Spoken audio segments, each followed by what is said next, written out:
All right, we have one final prediction to make for the undisputed UFC heavyweight championship, and I want to go 4 wide here as we bring the great Ray Longo into our main event discussion. This man has been waiting. Wait, you guys are crushing it, man. Ray! Let me tell you, you can keep me back there another hour. I'm Well, thank you, buddy. We butchered the clock a little bit. I'm actually already in Las Vegas for UFC 285, and awesome. Didn't want to keep you waiting too long. How you doing? Good. How you doing is the question. Last time I saw you, I don't know if you could even see me, but how you feeling? Yeah, I had the whole double conjunctivitis thing going for our interview with Nas last week, right? So that was brutal, man. Like, as soon as we got off the air, I took my contact lenses back out because it's hard to do the show with the glasses and the glare and the fucking headset. Let me tell you, some contacts and conjunctivitis, they don't go together. No good. No good. Yeah, no good. You got to get those contacts, get them out, throw them out. But Longo knows me so well and can pick up on my mood and my disposition. So he's like, you're a little bit curt today. And I wasn't trying to be curt.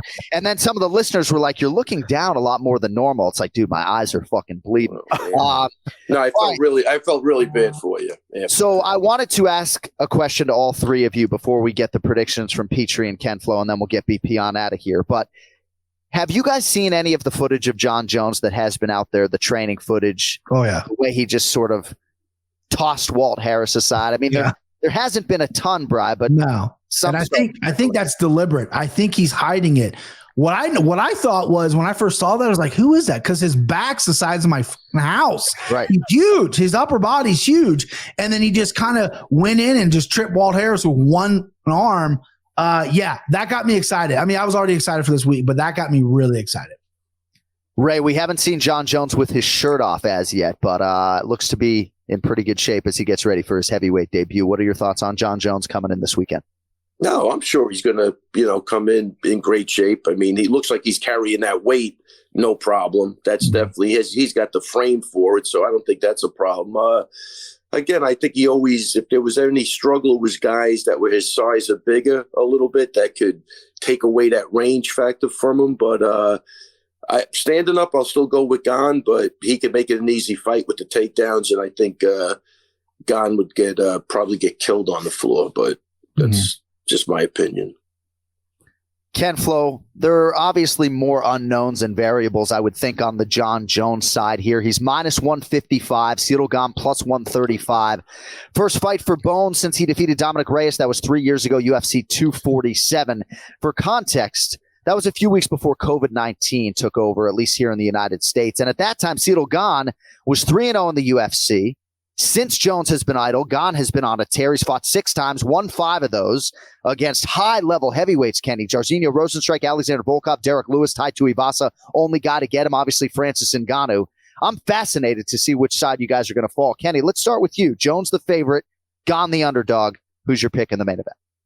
Yeah, listen, I think Ciryl Gane is one of the more technical heavyweights that we've had in a very, very long time. His footwork, his intelligence, his ability to move around and lure you into traps. You don't see it all the time in heavyweight, at the heavyweight division in mixed martial arts. So he is a special talent, and that should be acknowledged. However, he's going against a guy in John Jones who has had a long time to put on this weight. If you told me that he had 3 months, 6 months, maybe a year to go from 205 to heavyweight, I would be scratching my head a little bit and go, well, let's see what John Jones is going to show up. He's had a long time to put on that muscle, which means he's had a long time to move around at that weight. And he's had a long time to get stronger and stronger and stronger. That's not good. And also John Jones, when he's hungry, when he's pissed, that's when we see him at his best. When he has new challenges, when he has great challenges, that's when we see him at his best. Am I supposed to believe that Gane is going to stop takedowns against John Jones, a guy who won the takedown battle against Daniel Cormier, and at times, DC, I love you, made it look easy? That was just scary. And say what you want about John Jones outside of the cage, this and that.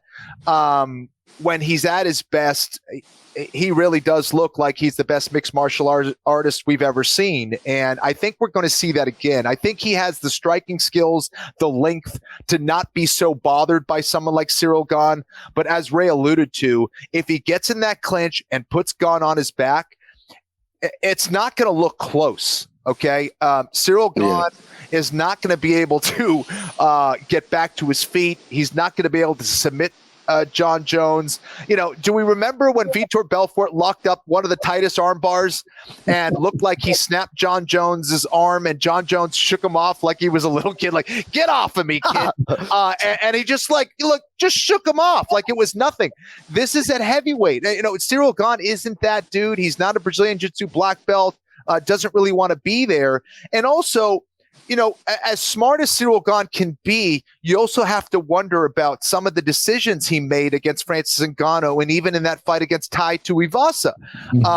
There was a little bit of, octagon immaturity, and that comes with time. And he's going against a guy in John Jones who has been in so many 5-round fights. And dealing with that kind of pressure, and John Jones getting up for something like that. I see this happening. I see John Jones being back in the spotlight, relishing it, and performing like I think we all know he can. I like John Jones here, and at minus 155, come on.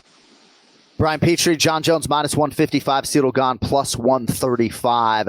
I'm trying not to read too much into Ciryl Gane's comments this week. We're obviously going to sit down with him here in a few days, but he's talking to me like a prize fighter who got into this to make money and not like a martial artist. And say what you want about John Jones, but he's a mixed martial artist with an insatiable appetite for martial arts knowledge. And I'm not sure we can say that about Ciryl Gane. All of that being said, there's no denying Gane's heavyweight credentials. He's more experienced in the weight class. Brian Petrie, we need a main event prediction, and then we'll let you get on your way. I think we got the old bones back. He's tweeting late night about Ciryl Gane's performances. This is a guy who's hyper focused, ready for war. And I know you listen to fighters and they go, oh, I wasn't, because he's coming off 2 lackluster performances over Dominic Reyes, who hasn't won a fight, and then Thiago Santos is no longer in the UFC. But I believe it. He said he had no fear. He was just kind of going through the motions. I think this is a reset on his career. Let's go up and fight the big boys. The original plan was let's go up and get Francis. Francis no longer there, so now we get the next best thing in Ciryl Gane. And I think on the feet, they're similar. They like the front kick. They like to touch each other's kicks a little bit. I think Gane might have a little bit better with the boxing, but I mean, it comes down to the wrestling. I remember John Jones going against Brandon Vera, throwing an elbow fight over on top. He finished DC on the ground with some brutal ground and pound. Gustafsson rematch, brutal ground and pound. If he gets this fight on the ground, his long arms come into play. He's on top. Those elbows are like punches. He's heavy hips, pressure. He's got good chokes. And he's even going to be stronger now that he looks, what we've seen, at least a little bit, he appears to be stronger.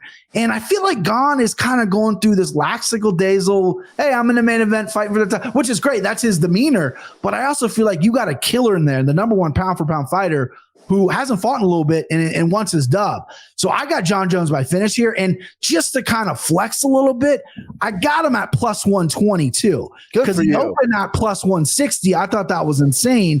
I nabbed him at plus 120. So minus 165, minus 155, whatever he's currently sitting at right now. That's nice. A gorgeous number. I think John Jones, I know the layoffs a little bit, whatever, but I think the guy's dialed in. I think he goes in here and I think he gets it to the ground and it's over. All right, we'll see how dialed in you are this weekend with your selections as you try to close that gap on Ken Flo. If you want more from Petrie, why would you not at Brian Petrie MMA on social media? He's got the MMA takes. Yeah, let's do it, Petrie. Ken Flo, Ray, Dennis Bazook, get that guy in the UFC. Yeah. Big win this weekend, bud. He looked great. Thank you very much. Hopefully I think that's going to get him in, believe it or not. So I think it has to. Yeah, that's what Shelby wanted. That's what he got. Awesome. We'll see if he backs it up and brings him in. So I'm excited. That guy. I loved it. Cool. Thank you very much. Appreciate the extra time. We'll talk to you next week. There he is, Brian Petrie, with us for the main event challenge.